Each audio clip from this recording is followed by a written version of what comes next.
ठाकुर जी धीरे धीरे अब 3 महीना के है गए।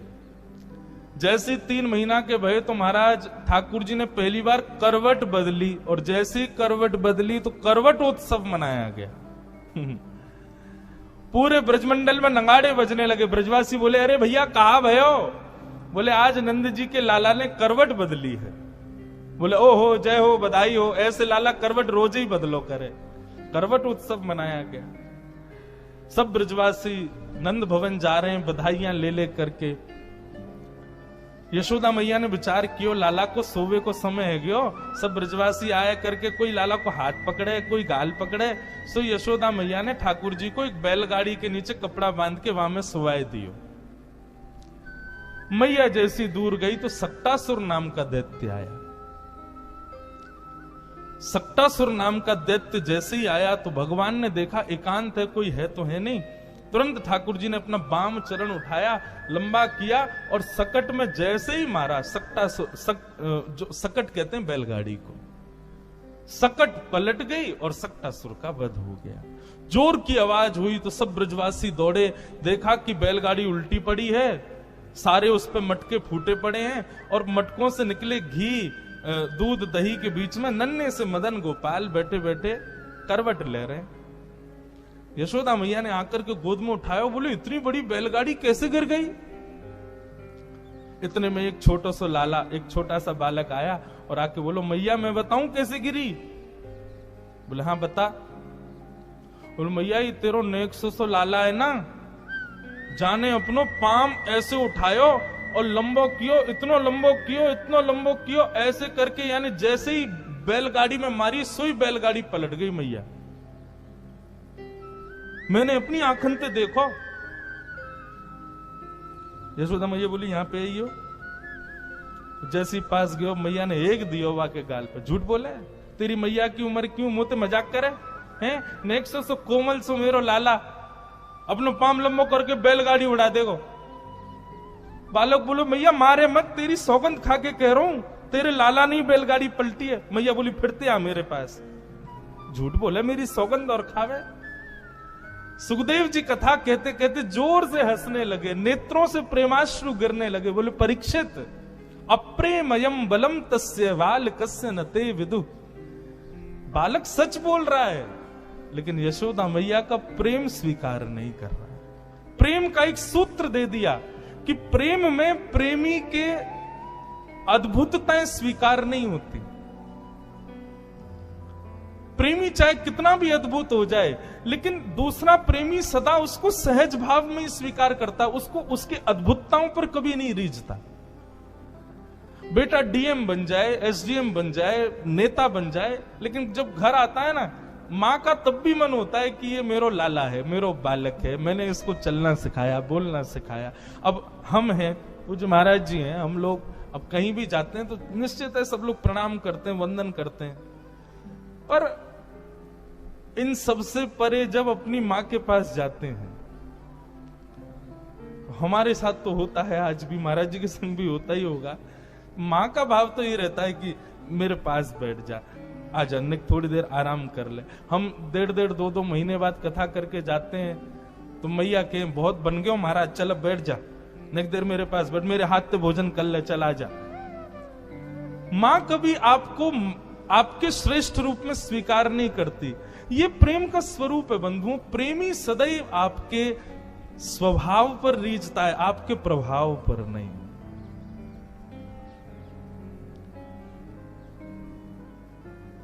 कई लोग पूछते हैं कि ब्रजवासियों से इतना प्रेम क्यों करते हैं ठाकुर जी, तो मन में यही भाव आता है कि क्योंकि ब्रजवासियों ने ठाकुर जी के प्रभाव को कभी स्वीकार ही नहीं किया। आज प्रसंग आएगा कथा में, ठाकुर जी ने 7 कोस लंबे चौड़े गिरिराज जी अपने वाम हस्त की कन्नी उंगली के नख पे धारण कर लिए। सब ब्रजवासी ने जाके अपनी अपनी छड़ी लगा दी। ठाकुर जी बोले, जे कहा कर रहे हो भैया? बोले, लाला हम छड़ी लगा रहे हैं, तू अपनी उंगली नीचे कर ले, गिरिराज जी को हम साध लेंगे। ठाकुर जी बोले, अच्छा 21 किलोमीटर लंबे चौड़े ऊंचे गिरिराज जी तुम्हारी छड़ी पर रुकेंगे? ब्रजवासी बोले, तो लाला तेरी नेक्सी से उंगली पर टिक जाएंगे? बोले, मेरी उंगली पे ही टिक रहे हैं ये, तुम्हारी छड़ी पर ना टिक रहे। ब्रजवासी बोले चल चल बात मत बनावे लाला, तू उंगली नीचे कर ले, हमने छड़ी लगा दी, गिरिराज जी टिक गए। ठाकुर जी बोले अब तो विश्वास कर लो। बोले हमें विश्वास ना है लाला, ये तो हमारी छड़ी पे ही टिक रहे हैं। ठाकुर जी बोले तो हम अपनी उंगली हटा रहे हैं। बोले हटा ले। जैसे ही ठाकुर जी ने नेक उंगली नीचे करी, सोई महाराज विशाल गिरिराज जी महाराज नीचे आने लगे, सबकी छड़ियां टूटने लगी। अरे लाला संभाल संभाल संभाल। सोई ठाकुर जी पुनः से खड़े हो गए। अब तो दूर दूर तक कोई सपोर्ट ही नहीं है, अकेले ठाकुर जी खड़े हैं। ब्रजवासी बोले लाला इस सांची में तेरी उंगली पर टिक रहे हैं। ठाकुर जी बोले हम बे ऐसे कैसे? ठाकुर जी बोले हम क्योंकि जय जय हैं, हम भगवान है या हमारे। ब्रजवासी बोले दोबारा बोलियो लाला कौन है? बोले जय जय भगवान। अच्छा जय जय, आपने ऐसा कौन सा काम किया जो आप जय जय हो? हमने पूतना मारी, अगासुर मारो, बकासुर मारो, धेनुकासुर मारो, आज गिरिराज जी उठा लिए, हम जय जय, तुम मानो ही ना हो कभी। ब्रजवासी बोले लाला सांची पूछे ना तो हमारे ब्रजमंडल को इतना प्रताप है कि यहाँ बिना भजन करवे वारो आवेगो तो अपने आप ही मर जाएगो। ये सब राक्षस बिना भजन वारे जैसे ब्रज में आए अपना आप ही मर गए। वो मरे मरायन में तेने हाथ लगा दिया और यूं करो मैं जय जाऊं। ये पूतना अपने अपने भजन की सूक्ष्मता के कारण मरी, तेने नहीं मारी। ये तो हमारे ब्रज को प्रताप है। ठाकुर जी बोले धन्य है, इन ब्रजवासियों को प्रणाम है, इनके सामने मैं कितना भी प्रभाव दिखा दूं ये तब भी मुझको लाला ही समझेंगे। ठाकुर जी केवल इसी बात से रीझे हैं ब्रजवासियों से।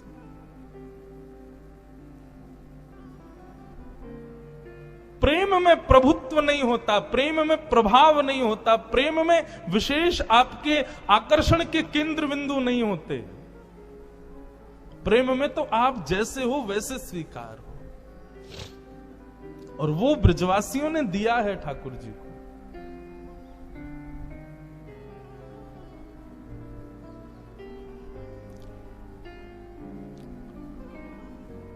ठाकुर जी यशोदा मैया के अंक से लिपट करके भीतर चले गए। अब ठाकुर जी धीरे धीरे नकौर बड़े भय, 1 वर्ष के हो गए। 1 वर्ष के लाल जी भय, लेकिन अभी तक ठाकुर जी को नामकरण संस्कार नए भयो। तब श्री गर्गाचार्य जी महाराज आए और गर्गाचार्य जी महाराज ने आकर के ठाकुर जी का नामकरण संस्कार किया। बड़े भैया का नाम राम रखा, पर बल की अधिकता होने के कारण उनको सब बलराम कहेंगे बता दिया। जैसे ही छोटे लाला के नामकरण की बारी आई, रोहिणी मैया की गोद में कृष्ण बैठे हैं और यशोदा मैया की गोद में बलराम जी बैठे हैं। तो पहले तो नाम बलराम जी का रखा। बोले मैया इनका नाम मैं राम रखता हूं, पर बल की अधिकता के कारण सब बलराम कहेंगे। और रोहिणी मैया के गर्भ में बैठे लाल जी को देख करके गर्गाचार्य जी महाराज की समाधि लग गई। क्यों?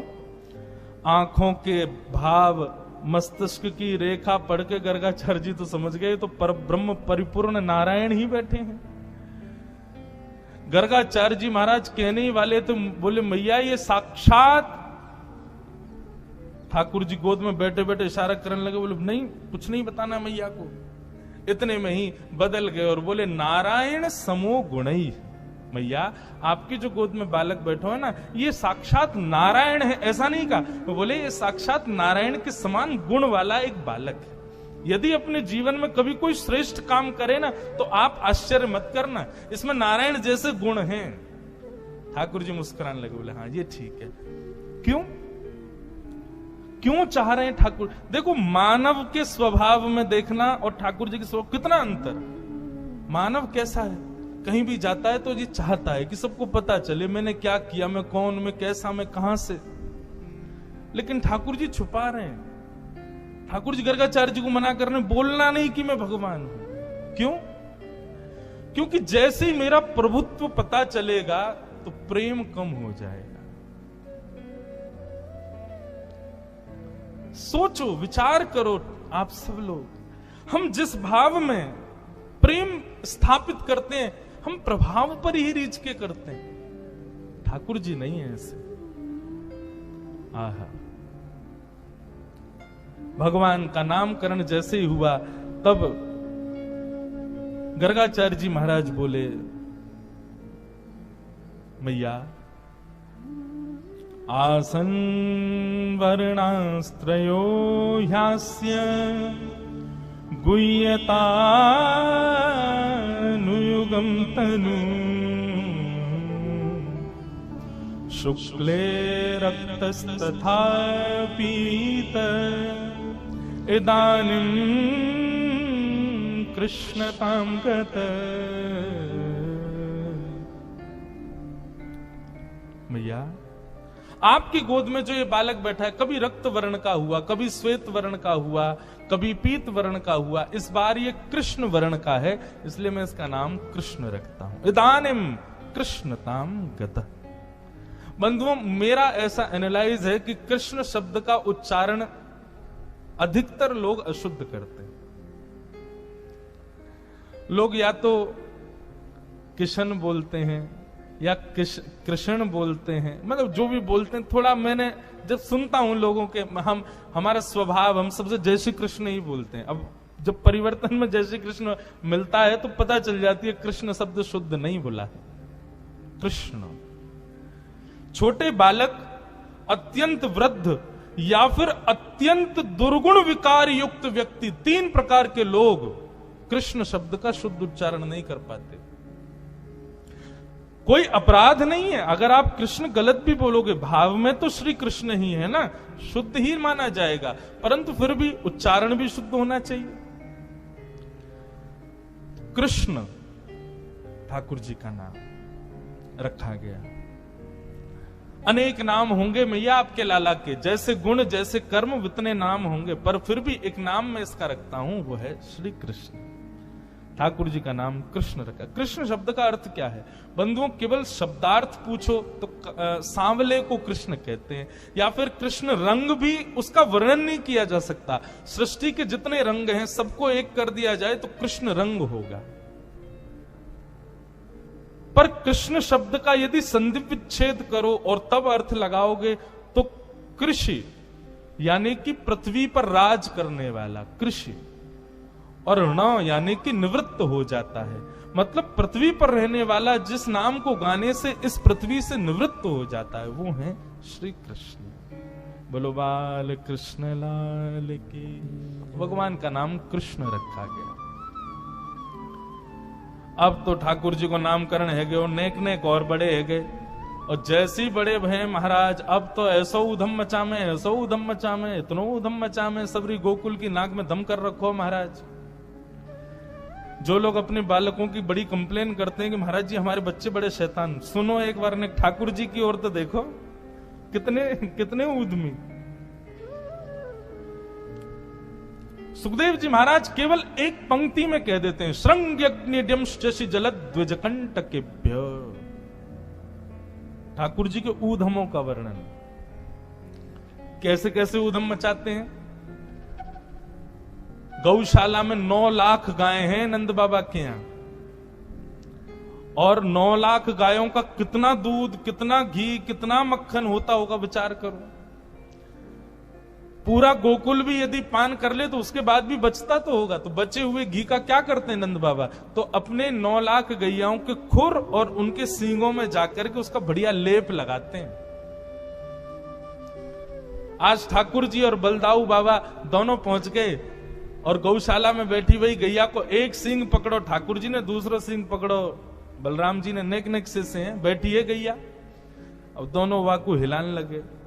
अब जैसे जैसे हिलाई, थोड़ी देर तो गैया ने कछुना कही, लेकिन नेक देर में गैया जैसी खड़ी भई, गैया के खड़े है तो एक तरफ ठाकुर जी लटक गए, दूसरी तरफ बलराम जी लटक गए। अब वाकई सींगन में लगो मक्खन, हाथ चिपचिपे।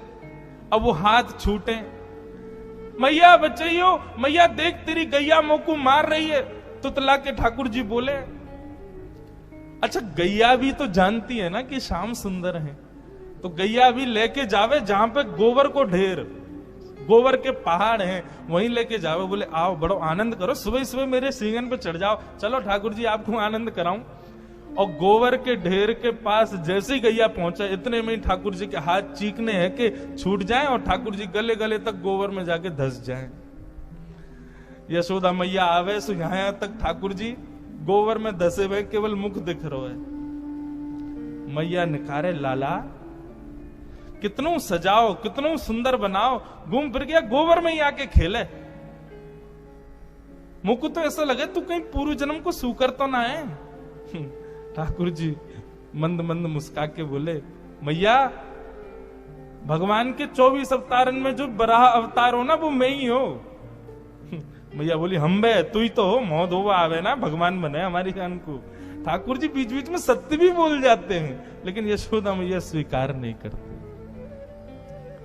श्रृंगी, अग्नि, द्यमष्टि, और द्यमष्टि तो इतना विचित्र है। ठाकुर जी क्या करते हैं, जैसे ही गैया के बछड़ा होता है सोई ठाकुर जी वहां को मुंह खोले, वहां के दांत गिने या के कितने दांत हैं, और फिर रोते रोते मैया के पास जाए, बोले मैया वाकई तो इतने सारे दांत हैं, मेरे 2-3 ही दांत क्यों? अभी ठाकुर जी की 2-3 ही दतुइयां निकली हैं। यशोदा मैया कहें, लाला तू दूध पिए कर, देख वो पूरे दिन दूध पीवे, हमारे वहां के दांत आ गए। तो ऐसे ठाकुर जी दांत गिनते हैं। कभी कोई बंदर मिल जाए, वहां को मुंह खोल के दांत गिने कि कितने दांत हैं, फिर अपने गिने। जैसे ही अपने कम लगे सोई रोमे मैया के पास जाकर, मैया मेरा एक दांत कम है, देख वह बंदर को ज्यादा है। ऐसा ऐसा ठाकुर जी लीला करें। इन सब लीलाओं को देख के सुन के यशोदा मैया का और प्रेम होता है लाल जी से। द्विज ठाकुर जी का एक स्वभाव, और गोकुल में घूमेंगे, कोई संत मिले, कोई ब्राह्मण मिले, तो रास्ता में वासे मिलते ही कहेंगे, अरे आप यहां को घूम रहे हो, नंद बाबा आपकी प्रतीक्षा कर रहे हैं घर पे, यशोदा मैया ने 56 भोग बनाए हैं आपके काजे, अरे जल्दी जाओ वहां प्रतीक्षा है रही है, हमारी मैया सवेरे तो भूखी, जब आप प्रसाद पाओगे तभी पाएंगी। ब्राह्मण बोले, मेरी प्रतीक्षा कर रही, जबकि ऐसा कुछ है नहीं। ठाकुर जी जबरदस्ती पूरे गोकुल को न्योत आते हैं कि आज तो यशोदा मैया तुम्हारी प्रतीक्षा कर रही है, जाओ भोजन पाओ। मतलब यशोदा मैया कहें, लाला मोए बता तो देकर तू कौन कौन को न्योतो दियावे, पूरे दिन यहाँ पे भीड़ लगी रे। मैया मैं तो यूं चाहूं कि तू पूरे दिन बस लगी रे, हमारे घर में अन्नपूर्णा मैया सदा विराजमान रहे, ब्राह्मणों को खूब भोजन करा, संतन को खूब भोजन करा, मैया तेरो दान पुण्य कभी खत्म ना हो, मेरी तो ऐसी भावना है। द्विजों से आनंद करते हैं। एक बार ठाकुर जी अपने समस्त ग्वाल बालों के संग पूजा खेल रहे थे। चारों तरफ ग्वाल बाल बैठे हैं, बीच में एक अग्नि कुंड बना करके, और ठाकुर जी आचार्य बन के बैठ गए, और सबरे ग्वाल बालन से बोले, जैसे ही मैं कहूं स्वाहा तो सब सामग्री डालियो। और सामग्री क्या? सूखे पत्तों का चूरा। अब ठाकुर जी बोले, स्वाहा डालो। ए मधुमंगल तू पीछे छूट जाए, समय पर डाले कर। श्रीदामा बोले लाला या यज्ञ ते होगो का? बोले, या यज्ञ करवे ते हमारी सुंदर सुंदर बहू आमेंगी, हमारो ब्याह है जाएगो। ठाकुर जी कितने बड़े हैं, अभी 3.5 वर्ष के हैं बस। अब तो महाराज सवरे समय समय पे वह यज्ञ को करें। एक दिना मधुमंगल ने आकर के कही, लाला मैंने तो सुनी है यज्ञ तब तक पूर्ण ना होवे जब तक ब्राह्मणन को भोजन नहीं कराओ। ठाकुर जी बोले, तो ठीक है आज ब्राह्मणन को भोजन करा देंगे। यज्ञ के बाद ठाकुर जी गए और सारे गोकुल के ब्राह्मणों को न्योता दिया है। बोले, आज यशोदा मैया ने यज्ञ कियो है, आप सब ब्राह्मणों को भोजन करवे के काजे घर बुलायो है।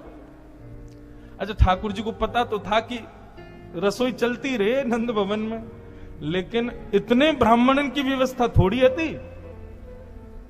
सब ब्राह्मणों ने जैसे सुना नंद भवन में भोजन, तो महाराज सैकड़ों हजारों ब्राह्मण आज तैयार होकर पहुंच गए नंद भवन। यशोदा मैया ने जैसे देखे इतने सारे ब्राह्मण, मैया बोली, सबन को प्रणाम, आप सब कैसे आए? मैया तुम्हारो लाला आयो निमंत्रण देवे कि आज घर में यज्ञ भयो, आप सबन को भोजन पानो है, हम सब तो प्रसाद पावे आए। मैया सर पे हाथ धर के बैठ गई। बोले, कहां जाऊं या लाला ते, आज सबन को नहीं तो दिया है। बोले, हम बे अच्छा मैं व्यवस्था तो करूंगी, लेकिन पहले तुम्हारे यजमान को तो ढूंढूं है कहां है। मैया गई, सो ठाकुर जी पीछे खेल रहे ग्वाल बालन के संग। मैया ने आवाज लगाई, कन्हैया इतकुआ। ठाकुर जी ने जैसी यशोदा मैया देखी और संग में सबरे ब्राह्मण देखे, ठाकुर जी बोले, मधुमंगल जी तो सांची को आ गए सबरे, मतलब सच में आ गए। मधुमंगल बोलो तो निमंत्रण इतनो ठोस दियो तो आएंगे तो सही।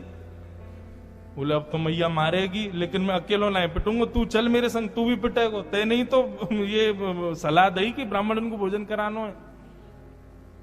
ठाकुर जी पहुंचे, यशोदा मैया ने कही अरे लाला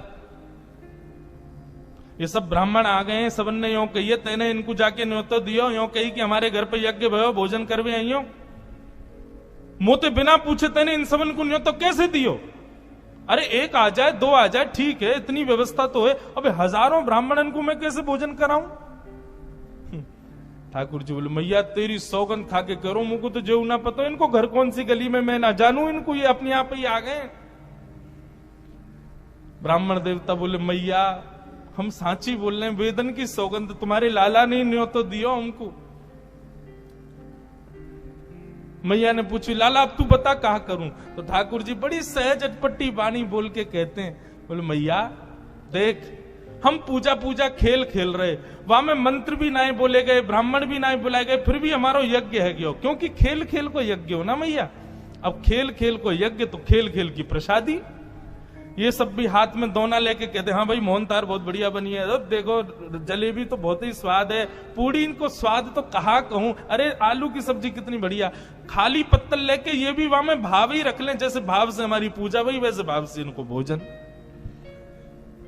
सब ग्वाल बाल बोलो बोल बाल कृष्ण लाल की जय, हमारे लाला की जय। देख लाला ने कितनी बढ़िया युक्ति बताई। यशोदा मैया को क्रोध भी आता है और फिर हंसी भी आती है ठाकुर जी के भाव पर।